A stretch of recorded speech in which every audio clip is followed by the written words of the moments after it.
Welcome to NetSeminar. We're happy to have Shoumik today, who is a third-year PhD student with Tay.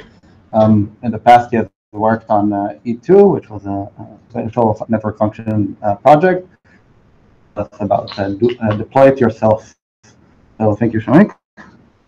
I think you said it all. I'm a third-year PhD student working with Matei. I want to talk about DIY hosting for online privacy. So this is some work that appeared at Hotnets this past November. Internet was first conceived and its protocols were designed to be a federated system. So what this means is that organizations would host their own email, chat, file transfer servers. They would also manage their own data. But today, this isn't the world we live in. Today, we depend on these centralized services to store data for the organization. Organizations, trade control of data for things like high availability at a low cost. So when I say centralized services, I mean things like Gmail or Slack or Office 365, where you depend on these services to store your data, and they provide some service, and you give them your data, but for storing the data, you get things like availability. And because we're depending on these kinds of services, we see articles like this pop up all the time in the news. So in this one, a Google employee allegedly was spying on user emails and chats because these employees have access to plain text user data. Here, this service called Unroll Me, which is supposed to clean up your inbox, was found to be selling Lyft ride receipts to Uber. And this one's the most recent one. Germany recently banned these smartwatches for kids because of spying concerns. So these smartwatches were supposed to, help you track your kids when they go to school. They even let you call your children to make sure they're all right. But it turns out that the service that was hosting this wasn't secure. So it turned out that anybody could log into a website and follow your children around. So it's a clear privacy concern there.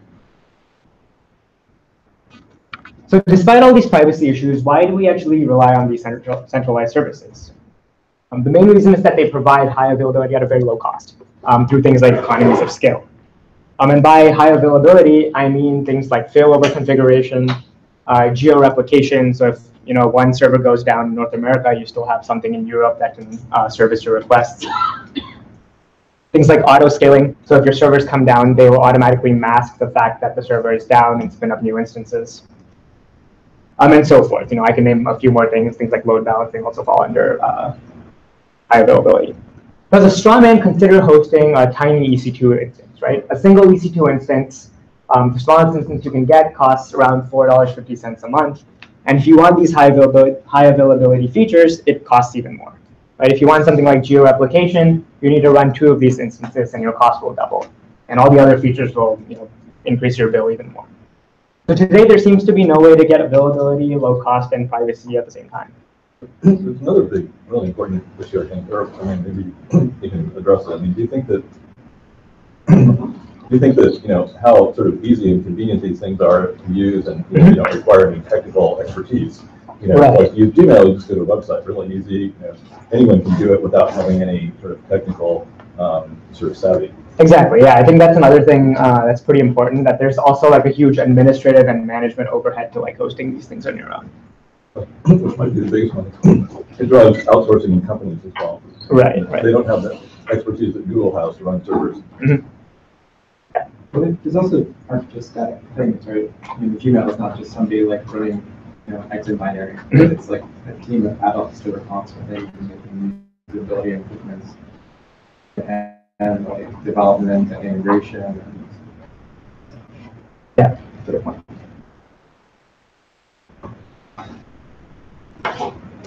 Okay, so there is a new hope, and that's serverless computing.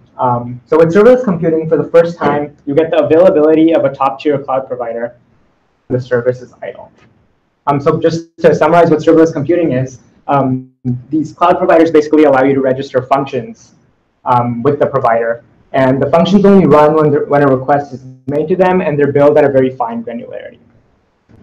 For example, Amazon Lambda, which is Amazon's serverless offering, bills at a 100 millisecond granularity right now. So if you run for 200 milliseconds, you're only billed for 200 milliseconds of compute. Do you have to pay for persistent storage though? You do have to still pay for storage, yeah. This is just for compute. And what is the cost of that compared to EC2? It's the same. So I think the function itself is stored in like S3 or something. So it's whatever the S3 billing is. Okay, so what is the implication of serverless computing for hosting something like an email server or a chat server, these personal web applications? If we look at how cost scales with like the number of monthly requests, we get something that looks like this, right? So with EC2, you have some fixed cost because you're provisioning a server.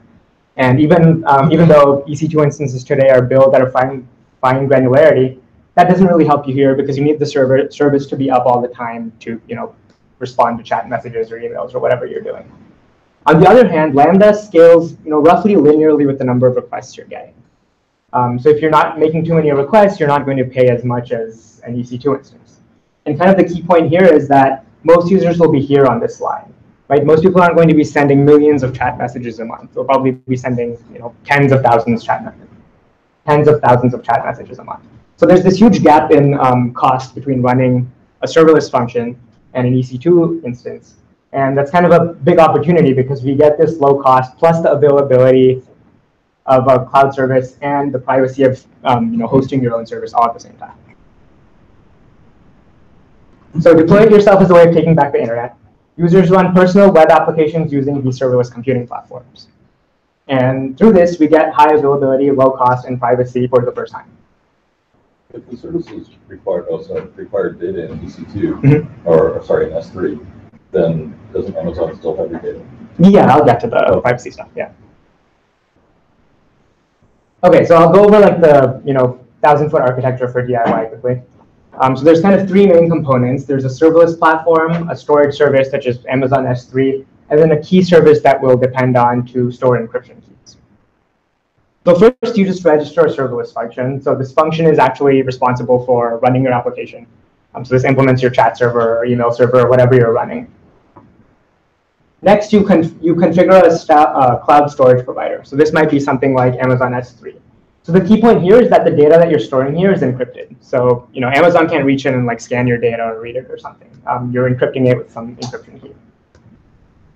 And finally, we use this thing called the key service to register a key. So this is what actually lets you get to your data. So in this model, we're depending on a cloud service, such as Amazon Key Management Service, to store the keys. And I think it's reasonable to depend on this because these things are highly audited. They use things like enclaves to protect your keys and so forth. So they're pretty secure. Users interact with these applications. So clients will first make requests to the serverless platform. These requests are automatically load balanced, and they invoke these serverless functions. You reach into this key service and download the key using an API call. And then you reach into your storage service, get your data, decrypt it, and do whatever processing you want to do.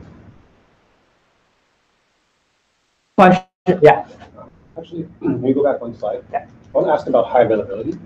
So does Amazon guarantee that for any given incoming request, your function will be run? Like, let's say the function runs and crashes in the middle. Will it spawn a new function to handle the same request? I don't think it relaunches the function if the function crashes. You have to make a second request. So how would you detect that it crashed? You would like timeout or something. Or you get some kind of like error back from the API. Wait, so who's you? So I thought you being the client. Wait, so you have a client and then you have a Lambda. So where is the client running? The client, you can think of the client as like making like a post request or something using HTTPS. No, so sorry, where is the client? Oh, the client is like your phone or like your browser or something. So if somebody sends you an email, and then like you start an SMTP function on, sorry, you like start a POP service or something on one of these Lambdas, and then you get the email, you acknowledge back, say we got the email.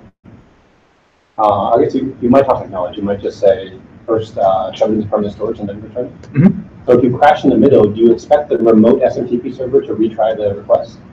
Yeah, I think Amazon will actually retry it in that case. So it depends on how you wire these functions up. I see. So there is a way to get Amazon to give you right. Yeah. The data center goes down, Shoumik. Well, it's not going to like migrate your function to that data center. Like if all of the AWS use goes down. That's right. You actually have to register the function manually on each region. and then it'll load balance across the different regions. But if you just register the function in one region, if the region goes down, then it's not going to do that. Yeah.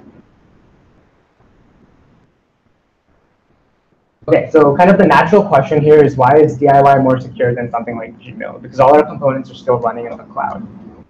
And there's kind of 4 high-level reasons for this. The first one is just that the boundary between the data and the service is much narrower in DIY.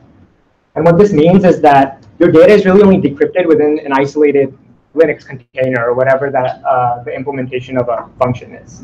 If you compare this to a centralized service, there's many internal services that can access your user data, right? Like think of something like Google, things like a machine learning model or a database or some kind of indexing service all have access to your data. And a breach of any of these things will basically leak your information. Second, the stored data is encrypted to prevent leaks. So when your data is on stable storage, people can't go and just like scan it and read it out. Compare this to a centralized service where employees explicitly have access to data to monetize it. Right? Even if it's anonymized, you need access to this plain text data to build services. Third, cloud providers minimize access to data internally. People like Amazon generally say that employees aren't going to be reading things out. So this is kind of a soft guarantee. But compare this to a centralized service where like user agreements explicitly state that data can be used for things like ad targeting and so forth. And you've probably experienced this before. If you talk about like socks on Facebook Messenger, you're probably going to see sock ads on your Facebook wall. And finally, you have the ability to migrate data off insecure clouds and regions.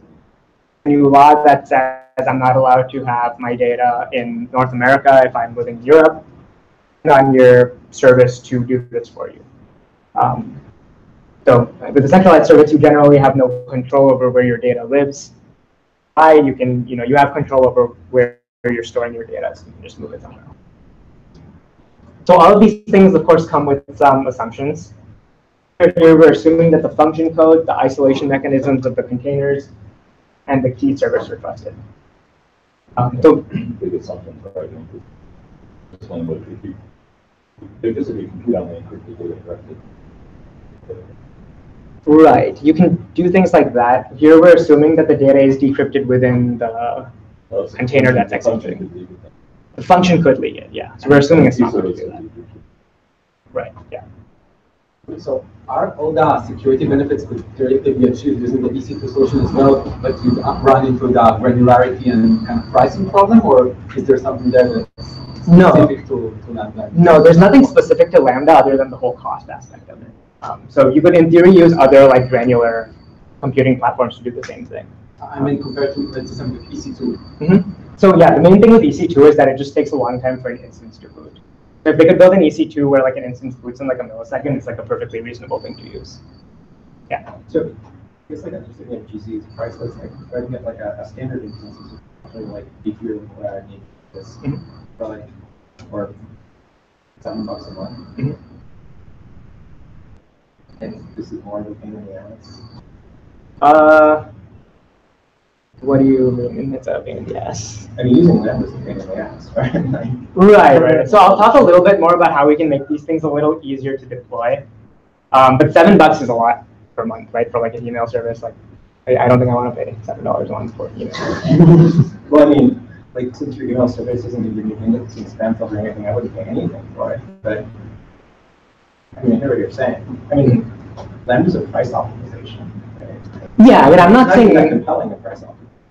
Right. So the Lambda part is not super fundamental, right? I'm just saying you want to use something that's granular and that boots quickly. So this VM instance, if it's built at a granular rate and it boots fast enough to like respond to like a chat message, it's like a perfectly reasonable alternative. But you don't want to wait for like Linux to boot every time you send like a chat message.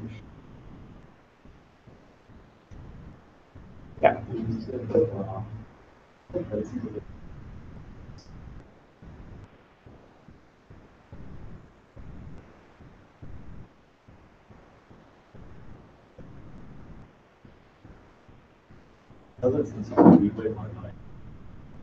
mean, Lambda doesn't solve it, it just prescribes it. It's like, okay, like here's the version of Linux, like here's the limits of libraries, like doing anything. kind of painful. So it's like, but again, you've like thrown out like all the useful functionality that makes email useful. But now you're like a chat server. It's like, sure, a chat server. Yeah, no, I agree. Lambda is super annoying to work with. And hopefully one day they come up with like an EC2 instance that you could boot in like a millisecond, and like that does all this scaling stuff for you automatically too. But so you're like, well, like, every time I get like a chat message, if it's a chat, I can choose to use like OTR. Right? Like I don't even need. So anyway. Yeah. There are like Lambda alternatives that use like Docker containers, so you don't have to. You can sort of specify what that like environment is. Right. On the function. You get more flexibility than Lambda. Like this is what. That doesn't help a whole lot. Yeah, I believe there's different models of cloud computing. They can like optimize the cost for the provider. Yeah, I definitely don't want to say that like Lambda is like the one like solution to this. Some of these things, like I agree, Lambda is like pretty annoying to work with today. But I mean, it's just like one kind of pricing model and one way of getting like availability. And if if someone builds something better, then it's great. So just to like dive into the threat model a little bit more.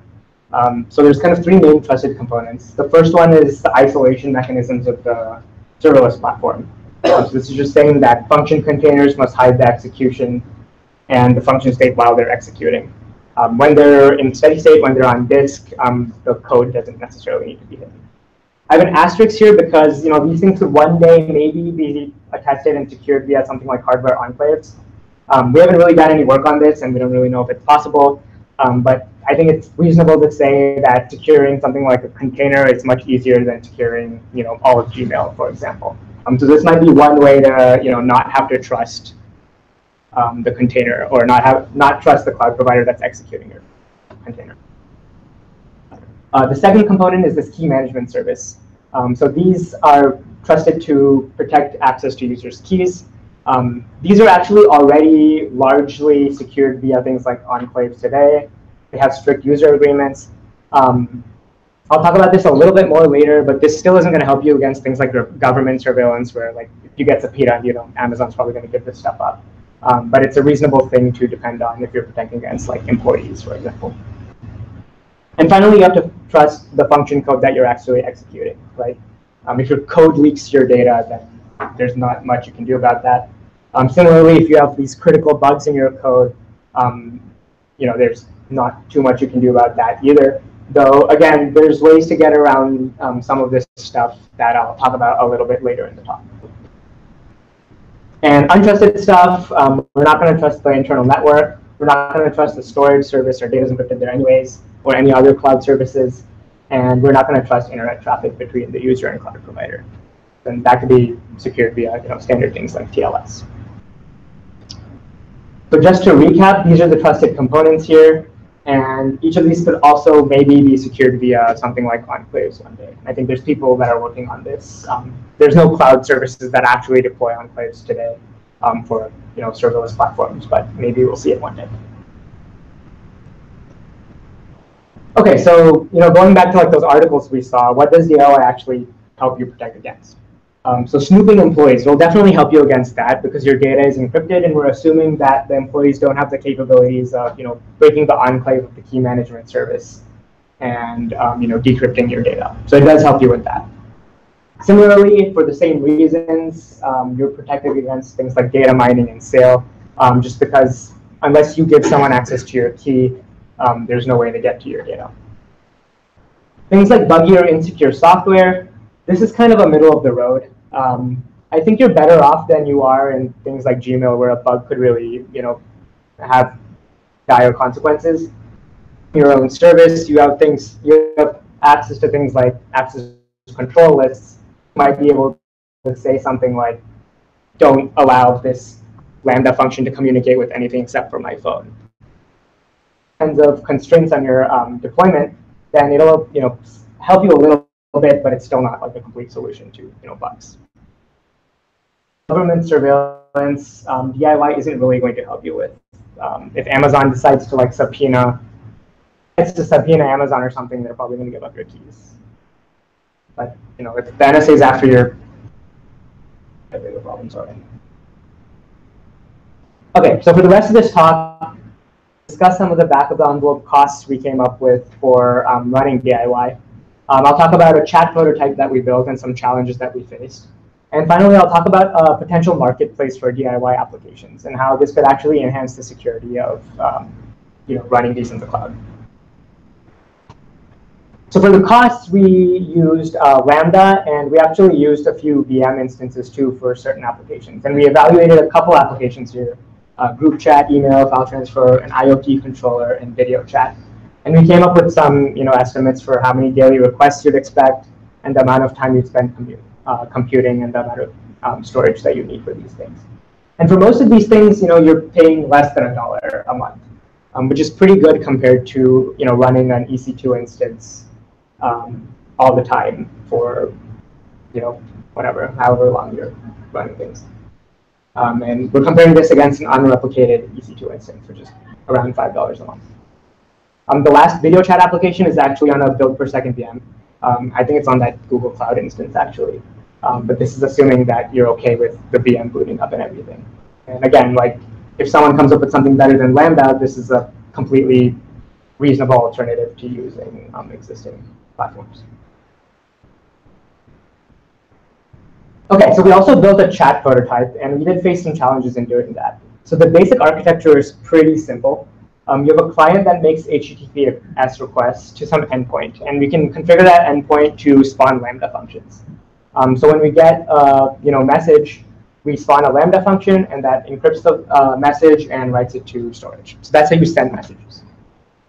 Right? So the first challenge is how do you read messages out? So we want to do some kind of asynchronous communication. It doesn't really make sense to keep the Lambda running all the time because you lose the advantages of it's fine-grained billing. And so to do this, we relied on this service called Simple Queue Service. This service allows you to pull a queue continuously without keeping the Lambda function running. So when you get a message at the function, you just write it to this queue, and the client will pull the queue. And then there's some bookkeeping to map, which queue belongs to which client pair and whatnot. And I'll talk about pricing for this Simple Queue Service thing the next slide. But this is also billed per request. And even if you're pulling this every 20 seconds or something, you can get away with being the free tier for this thing. The second challenge was just the latency for sending and receiving messages. And in particular, we found that the latency for storage was pretty bad. So we used Amazon S3. You could also use things like Dynamo, as John pointed out earlier, which will probably give you better latency, but you do have to provision things like throughput for those, and I think they tend to be more expensive. But yeah, the latency here for storage is definitely a challenge. We don't know of any good pay-per-use databases today. Excuse me. Yeah. For this program, I don't see the point why you use Lambda, because in this case you will store every data into S3, right? Mm-hmm. Just store the data directly. Yeah. Yeah, the Lambda is doing things like access control, and it's also returning some kind of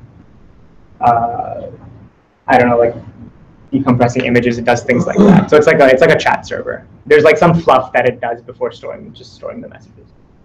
But the chat service itself can be just implemented into the client. On the client, yeah. I mean, in theory, you can implement a chat service just end-to-end on the client, and you can use end-to-end encryption. This is just a simple application that we prototyped. So for more complicated application, it must be more. Yeah, exactly. Right. Yeah. Okay, so just some numbers. This gave us a 200 millisecond response time. So this is measuring sending a message and the client receiving it. Sorry, one client sending a message and the second client receiving it. So this is okay. It's not fantastic. A lot of the time is going into just waiting for that message to appear on the queue, and for waiting for the waiting for the write to S3 to commit.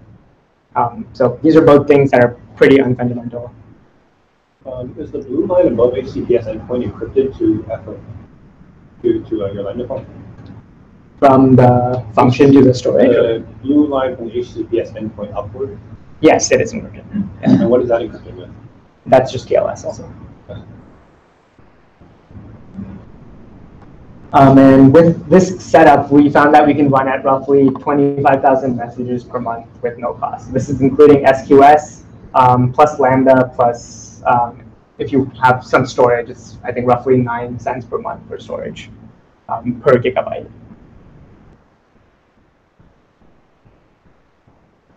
Okay, so one kind of other thing that we thought about is how do we actually get these things deployed and easy to manage in some sense, right? I think someone had pointed out earlier that actually a lot of the cost in hosting an EC2 instance just comes from management, right? You have to make sure that things are running and that that things are like responding to requests and so forth. So one potential maybe silly idea to this is having some kind of app store for these applications. So think of this as like an iPhone app store, but for these cloud applications. So here the cloud provider would manage things like installation, maybe permissions, making sure that apps are properly sandboxed, managing updates, uninstalling applications and deleting data, and so forth. So you would just give it a key, and then this cloud provider would make sure that it's installing apps correctly for you. This is kind of two broad advantages. For users, you get the standard things that I've been touting for the last 25 minutes, right? You get the privacy, plus you get the automatic low cost, and you get the availability because things are configured for you automatically. You also probably get better security because you might be able to get things like sandboxing as well, right? Think about like your iPhone. Like apps are pretty reasonably sandboxed there. You could feasibly do the same thing in the cloud. For developers, we actually get faster innovation, right? So think about what it takes to write something like Slack today. You need to have this full multi-tenant scalable service, make sure that people's chat messages are kept private from each other. You have to make sure that Slack is always running, which clearly they've had problems with recently. It's just a lot of fluff that you need to do around your application. Whereas with something like DIY, a lot of that stuff is handled just by the way you're deploying your application. So it's easier just to like write an application and put it in the cloud and make it available for lots of people. So we think that that's a good way to drive innovation in web applications. So to conclude, DIY could revolutionize how we run web applications by offering privacy, availability, and low cost together for the same time. And I just want to add that these current serverless offerings are really just the beginning of cloud. There's new things coming out every month, right? There's this Amazon Fargate service that was announced last December. Things like containers instead of using Lambda. Grow to launch full VMs if we figure out how to do that fast enough. Relying on these granular computing platforms to run these personal web applications really seems like a promising direction.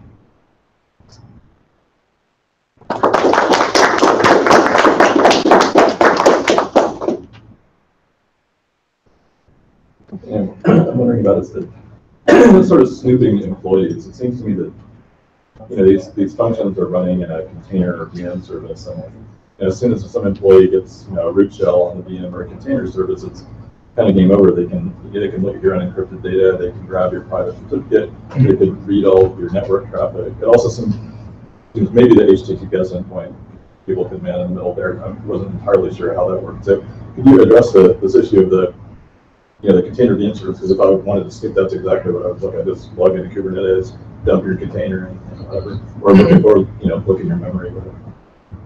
Yeah, I mean, we've kind of punted on this right now by making it a part of the threat model. I mean, if people can like read your executing code in the cloud, then there isn't much you can do.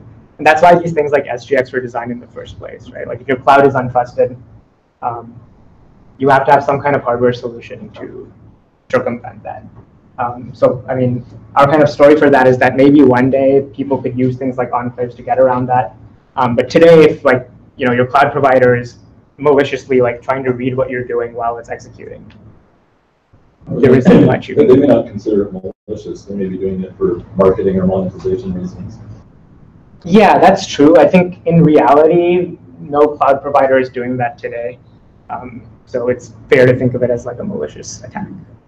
I mean, I don't think any cloud provider says that they're going to be like reading your executing memory while your VM is executing. So, yeah. You give a list of applications, and it seems like one of those, like, the answer, if I care about privacy, is end-to-end encryption. Video, chat, kind of RPC, messaging, PR, email, people who are paranoid and care use email, or people who signal. And so with a lot of these things, the answer is you just, and there you can actually protect against nation-state attackers, and that kind of makes sense. Yeah, no, that's reasonable. And I mean, end-to-end encryption applications are getting more popular, right? Like Signal, all these things are becoming more popular. I mean, there are just some applications that you need a web service for, or it's nice to have a web service for. And for those, like, this is a fair solution, I think. Well, I think what he's saying is that are there apps where like, you need a centralized server, where the solution, like where the security solution is not just like end-to-end. You need to trust it. But is there any service where you you give up an enormous amount when you add this like third party where you decrypt all your messages, and where's the do you want to do that? Yeah, I mean, think of, I don't know, like let's say you want to run some kind of like machine learning model along with like your like chat service or something, right? Like Facebook's like weird assistant thingy. Like if you want that, you probably don't want to run that on a client. Or you have to ship the model around. So maybe that's one example where a server comes in.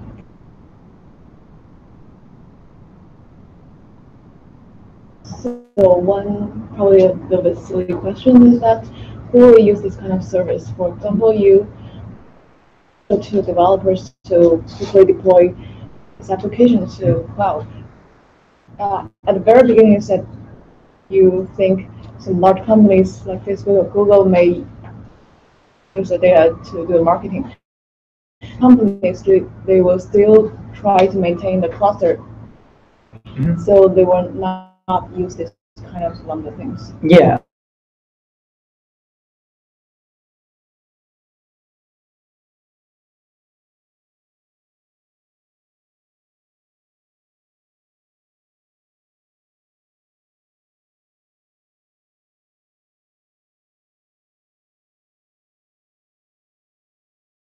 DIY chat server or whatever. Come up with some other application that Still cannot prevent employees to storing your data, right? They're just writing the code for the application. So you're still storing your own data.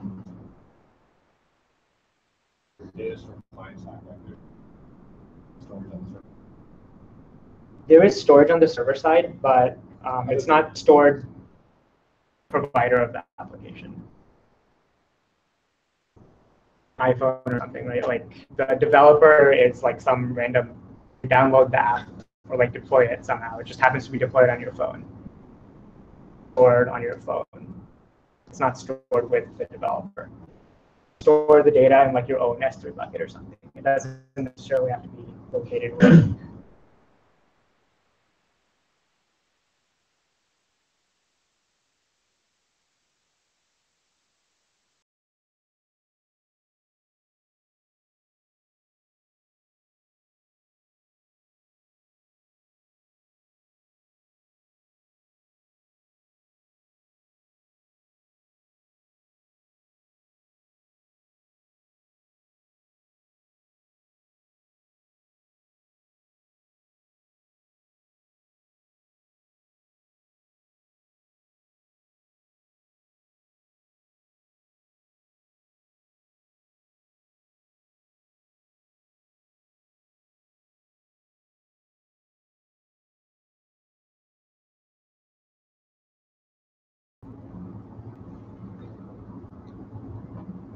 Just to follow up on the previous couple of comments, I think the thing that would really sort of motivate this very well is some application that simply cannot be run locally. Because otherwise, like anything that you're just saying, okay, this will run in 100 milliseconds. Well, if it's only 100 milliseconds, I'd rather run it on my phone and not have to pay for the extra trust. Yeah, that's reasonable. Yeah, so we just need to find some application that's sort of sufficiently that requires like, I don't know, some kind of access to large amounts of data, or random segments of large amounts of data. It gets into this like weird, like who is it that wants this? Because it's like, well, I don't like running it myself is kind of painful, but like then some startup can run it in a way that then I trust that startup more than Google. That's weird. Well, you have to trust the startup's developers, but you don't have to trust them with your data. I think that's the difference. I don't trust a bunch of like startup developers and DevOps people more than Google people. I mean, I know the Google people. Who the hell knows the startup guys are? Like, and I think there's sort of two things there, right? I mean, a lot of apps are notorious for having, storing stuff on private servers where it turns out you can just Google it, anyone can just download all of it, right, making horrible mistakes like that. On the other hand, their business model is a little different. The reason I don't trust Google is because their business model depends on violating privacy, so it sort of makes money whenever they do it. Whereas the third party might be aligned, their business interests might not be aligned the same way Google's are with violating privacy. But I agree that so far the results haven't looked so good for the 1 million app developers versus Google respecting your privacy, even though Google sort of violates your privacy as part of their business model, but they don't randomly leak your data to everyone on the internet users. So you're saying one is well intentioned and something, the other one is poorly intentioned but executed. Exactly. Yeah, another example of an app. Another example of an app that might be useful that we built last quarter was maybe like an HTTPS proxy or something. Right? Usually, that's the kind of thing where it would be nice if you could deploy it yourself, but you don't want to sit down and like write an HTTPS proxy or something. So if you could deploy your own thing, you only have to pay for it when you make requests. Then, or like a VPN server is like another similar service. I think that HTTPS proxy, I'm like, you should just delete the mess, right? I think I totally agree that like build based on load and usage model of cloud computing would be awesome and would really change the way that people would deploy a lot of apps. And the thing that's really holding us back on that right now is that there's really no money in the cure, right? Like mostly what Amazon and Google make money on is selling idle cycles, right? And if all of a sudden they're like, well, we'll only bill you for the cycles we use, well then like they really have, they are not going to benefit at all by that. So like this Lambda thing is this like funny little purple thing that like opens up kind of a new interesting market and developers. But it's like there's like broadly there's this tension between. Right. Yeah. So just in fairness, Lambda is overbilled by 4x in terms of roughly if you do the math. Amazon charges you 4 times the price for the same cycle on Lambda than it does for EC2 if you will use EC2 to 100% utilized perfectly efficiently, which of course no one can. So that's the profit margin in it for Lambda. It's sort of good to keep that in mind, that that's how much delta there is that Amazon has to do with. And I think that there's another benefit there, which is just like sharing developers. And I think that's a lot of what's going on right now in the cloud space is just letting people invest like with the cloud platform. And for like a certain class of mobile apps, right, like Lambda, it was like a really nice program. So. Unequivocally, that's part of Amazon's agenda. The previous observation that was made, do you trust Google more or do you trust some random startup more? I may trust a random startup more if it goes with my source.